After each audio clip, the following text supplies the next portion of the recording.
வேத டிவி நேயர்களுக்கு வணக்கம். இன்றைக்கி நம்ம பார்க்க போகிறது வந்து பாம்பு கடி. பாம்பு கடின்ட்டு வந்து பார்த்தோன்னா இப்போ வந்து நல்ல பாம்பு கடியா இல்லை பாம்பு வெரைட்டியில் எந்த பாம்பு கடியாக இருந்தாலும் சரி, எந்த பாம்பு கூட விஷத்தன்மையாக இருந்தாலும் சரி, அதுக்கு வந்து நம்ம இந்த மருந்துகள் வந்து எளிமையாக உள்ளுக்கு வந்து கொடுக்கலாம். இப்போ வந்து நல்ல பாம்பு கடிச்சிருச்சு அப்படின்னுல ஒரு சிலருக்கு வந்து சுவை அப்படின்னு பார்த்தோன்னா இனிப்பு தன்மையாக இருக்கும். ஒரு சிலருக்கு ஏதோ ஒரு பாம்பு கடிச்சிருச்சு அப்படின்னாங்க, அவங்களுக்கு வந்து சுவைகள் வந்து கேட்டோன்னா சிலர் வந்து உப்புத்தன்மையாக இருக்குது, சிலர் வந்து வளவளப்பாக இருக்கணும். வளவளப்புன்னா சளியோடு சேர்ந்த உமிழ் நீராக இருக்கும். அவங்க வந்து ஓயாமல் வந்து உமிழ் நீர் துப்பிக்கிட்டே இருப்பாங்க. ஒரு சிலருக்கு வந்து கண் பார்வை வந்து சிலர் வந்து மங்குது அப்படின்னுவாங்க. சிலருக்கு வந்து எரிச்சலாக இருக்குது, காரத்தன்மையாக இருக்கணுங்க. இந்த மாதிரி சுவைகள் சொல்லையில ஒரு பாம்பு வந்து நஞ்சுத்தன்மை வந்து ஒவ்வொரு சுவைகளில் இருக்கும். அந்த சுவைகள் வந்து அவங்களுக்கு தெரியுது அப்படின்னுவாங்க. அப்போ வந்து அந்த சுவைகளை வச்சு நம்ம எந்த பாம்பு கடிச்சது அதோட விஷம் அப்படின்னு தெரிஞ்சுக்கலாம். இப்போ நல்ல பாம்பு அப்படின்னா வந்து அது ஒரு 6 மணி நேரத்துக்கு அந்த விஷத்தன்மை இருக்கும். அதுக்குள்ளே இந்த மருந்தை வந்து உள்ளுக்கு கொடுக்கலாம். பாம்பு கடித்த விஷங்கள் வந்து நமக்கு வந்து தோல் பகுதியிலையோ சதைப்பகுதியிலையோ இருந்தது அப்படின்னா அதிக நேரம் ஆகும். அதனால் வந்து நம்ம பயப்பட தேவையில்லை. எந்த இடத்துல அந்த விஷம் வந்து இருக்குதோ கடிச்சு விட்ருக்கோம் அந்த இடத்துல கத்தி வச்சுக்கிறதோ கட்டு கட்டுறதோ அதெல்லாம் வந்து செய்யக்கூடாது. அப்படி நம்ம கட்டுனாலும் சரி, கத்தி வச்சு கீறினாலும் சரி, அந்த விஷம் வந்து முறியாது. அந்த விஷம் வந்து ரத்தத்தோடு சேர்ந்து அதிகமாக வந்து வீரியம் வந்து அதிகரிக்கத்தான் செய்யுமே தவிர அது ஒரே இடத்துல வந்து ஸ்டாப் ஆகவும் செய்யாது, திறஞ்சு கட்டியாகவும் வந்து இருக்காது. ஏன் அப்படின்னா பாம்பின் விஷம் வந்து அதிக குளிர்ச்சியான நிலையிலையும் சரி, அதிக வெப்பமான நிலையிலையும் சரி, அது வந்து கடினமாகவே ஆகாது. அது வந்து நீர்த்துவ தன்மையிலே தான் இருக்கும். நாம் வந்து எளிமையாக இந்த மருந்துகள் வந்து பயன்படுத்தலாம்.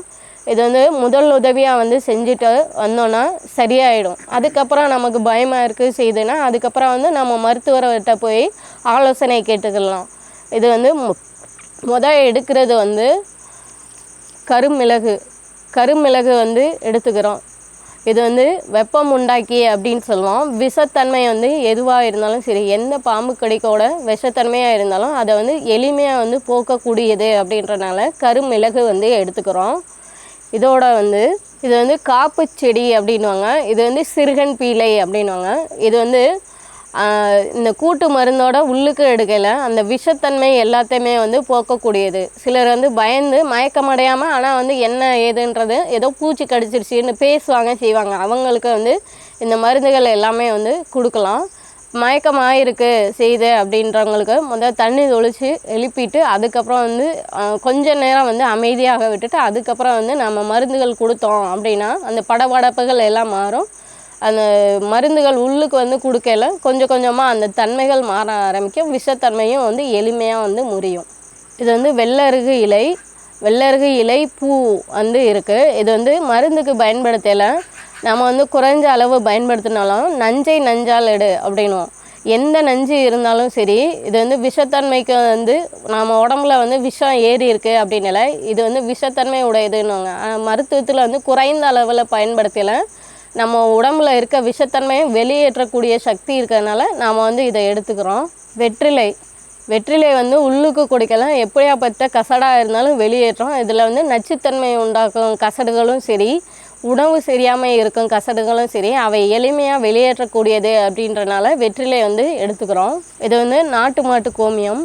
இது வந்து உள் உறுப்புகள் சரி பண்ணுறதுக்கும் நச்சுத்தன்மை வெளியேற்றுறதுக்கும் வந்து எளிமையாக பயன்படும். அதனால் வந்து நம்ம எடுத்துக்கிறோம். சிலர் வந்து நச்சுத்தன்மை அதிகமாகிடுச்சு அப்படின்றனால என்ன செய்வாங்கன்னா சோப்பு தண்ணி வந்து குடித்து வாமிட் பண்ண சொல்லுவாங்க. அந்த மாதிரி பண்ணாங்கன்னா நம்ம தொண்டை பகுதி எல்லாமே அதிகம் புண்ணாகவும் செய்யும்.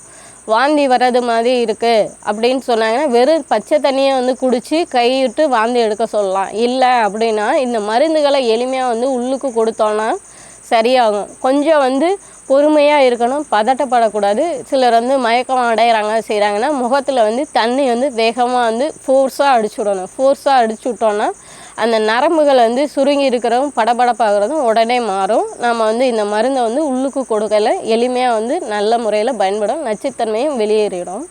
இது மருந்து செய்முறையில் வந்து அம்மா வந்து செஞ்சு காமிப்பாங்க. பாம்பு கடி எந்த பாம்பு கடிச்சிச்சுனாக்கா பாம்பு கடிச்சதை பார்த்துட்ருக்க மாட்டாங்க. பயத்தில் தான் வந்து நிறைய பேர் வந்து இறக்குறாங்க. சில பேர் வந்து பயத்தில் மயக்கடிச்சிருவாங்க, அடிக்கடி மயக்கம் வரும். அப்படி இருக்கிறவங்கள பாம்பு கடிச்சிருச்சே அப்படின்னு சொல்லிட்டு நம்ம கிராமப்புறத்துலேயும் சரி நகர்ப்புறத்துலேயும் சரி இந்த கடித்த இடத்துல வந்து சுண்ணாம்பு கோடு போடுறதோ, கீறி விடுறதோ, வாயில் வச்சு உறிஞ்சி துப்புறதோ அல்லது கட்டு போடுறதோ அதெல்லாம் வந்து பழைய முறைகள். அது எப்படித்தான் இருந்தாலும் அதை வந்து செய்யக்கூடாது. ஏன் அப்படின்னாக்கா, இப்போ தண்ணியில் வந்து விஷம் ஒரு துளி கலந்ததுனாக்கா அது எவ்வளவு வேகமாக ஓடுதோ அதே மாதிரி தான் வந்து நம்ம ரத்தத்தில் அந்த விஷம் போய் கலந்துருச்சுனாக்கா ரத்தத்தோடு சேர்ந்து சீக்கிரமாக வந்து ரத்தத்தில் கலக்கும் விஷம். அது நம்ம கட்டுப்பட்டாலும் நிற்காது, அல்லது எந்த ஒரு வட்டமாக துணியை போட்டு இறுக்கமாக கட்டுனாலும் நிற்காது. அதனால் பயப்பட வேண்டாம். பாம்பு கடிச்சிருச்சின்னு சொல்லிட்டு பயப்பட வேண்டாம். பயம் உணர்வில் இறந்தவங்க தான் அதிக பேர் இருக்காங்க. நீங்கள் பயப்படவே வேண்டாம். நல்லா தைரியமாக இருந்துட்டு முதலுதவியாக இப்போ நாம் எந்தவித பாம்பு கடித்தாலும் உங்களுக்கு பாம்பு கடிச்சிருச்சு இந்த பாம்பு அந்த பாம்புன்னெல்லாம் உங்களுக்கு தெரியாது. அதனால் எந்தவித பாம்பு கடித்தாலும் இதை முதலுதவியாக நீங்கள் எடுத்துக்கிறலாம். அதுக்கப்புறம் வந்து அந்த விஷத்தை முறிக்கிறதுக்கு மருத்துவருடைய ஆலோசனையில் போயிட்டு நீங்கள் மருந்து எடுத்துக்கிறலாம், ஊசி போட்டுக்கிறலாம், எல்லாம் பண்ணிக்கிறலாம். ஒரு மருந்து கடித்து 6 மணி நேரம் 8 மணி நேரம் வரைக்கும் நீங்கள் உயிரோட உங்கள் உயிருக்கு பாதுகாப்பை தரக்கூடியது நம்ம முதலுதவியாக இப்போ கொடுக்க போகிற மருந்து. அதுக்குள்ளார நாம் இப்போ நவீன முறையில் எவ்வளவோ மருந்துகள் வந்துருச்சு. அதை போய் நீங்கள் பார்த்து அந்த விஷம் முறிவாக முறிச்சுக்கிறலாம். முதலுதவியாக பாம்பு கடிக்கு மருந்து தயாரிக்கும் முறையை பற்றி பார்க்கலாம். இதுக்கு பேரே வந்து காப்பு அப்படின்னு சொல்லுவாங்க. காப்பு கட்டு அப்படின்னு தான் வந்து மதுரை மாவட்டம் ஃபுல்லாக வந்து தைப்பொங்கலுக்கு முதல் நாள் வந்து வீட்டில் காப்பு கட்டு அப்படின்னு சொல்லி கட்டியிருக்கிறாங்க. அப்படின்னாக்கா இந்த சிறுகன் பிள்ளை தான் வந்து காஞ்சாலும் அல்லது பச்சையாக இருந்தாலும் உயிரை காக்கக்கூடிய மருந்து அப்படின்றதுனால இந்த சிறுகன் பிள்ளைக்கு காப்பு கட்டு காப்பு அப்படின்னு சொல்லுவாங்க. இந்த சிறுகன் பிள்ளை கண்ணு பிள்ளை அப்படின்ற சிறுகன் பிள்ளையை ஒரு கைப்பிடி அளவுக்கு எடுத்துக்கலாம்.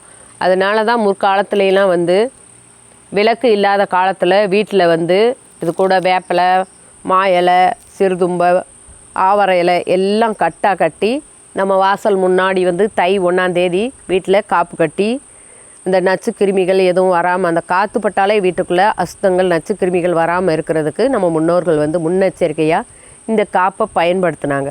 இந்த கொஞ்சமாக ஒரு 5 கிராம் அளவுக்கு இந்த சிறுகன் பிள்ளை இந்த காப்பு எடுத்துக்கிறலாம். விஷத்தை முறிக்கக்கூடியது ரத்தத்தில் சீக்கிரமாக வந்து நஞ்சை நிறுத்தி வைக்கக்கூடிய தன்மை, முறிக்கக்கூடிய தன்மை வந்து இந்த காப்புக்கு இருக்குது. இப்போ இது கூட மிளகு ஒரு 11 மிளகு 15 மிளகு எடுத்துக்கிறலாம். பாம்பு கடித்தவங்களுக்கு சுவை எதுவுமே தெரியாது. ஒரு சில பேருக்கு வளவளன்ற நீர் வளைஞ்சிக்கிட்டு இருக்கும், வாய் கசக்குன்னு சொல்லுவாங்க. அதனால் கொஞ்சம் மிளகு வந்து அதிகமாகவே எடுத்துக்கிறலாம். ஒரு 15 மிளகு நான் எடுத்துக்கிறேன். இதை கூட சேர்த்துக்கிறலாம். விஷத்தை முறிக்கக்கூடியது.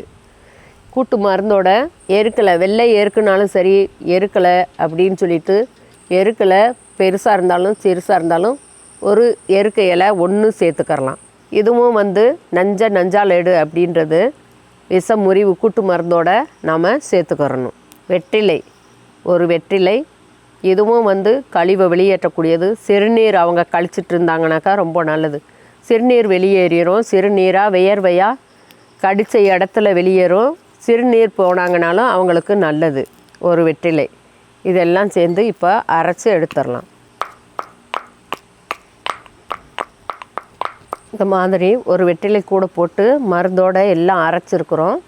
ஒரு வெற்றிலை, சிறுகன் பிள்ளை, காப்பு, மிளகு 15 இதெல்லாம் அரைச்சதை இன்னொரு வெற்றிலையில் வச்சு இப்படி நல்லா மடித்து கொடுத்து, மயக்கத்தில் இருந்தாங்கனாக்கா தண்ணி குளிர்ந்த நீரை வச்சு முகத்தை கழுவிட்டு மயக்கம் தெளிஞ்சிருவாங்க. உடனே இதை மெண்டு உள்ளுக்குள்ளே சாப்பிட சொல்லிடணும்.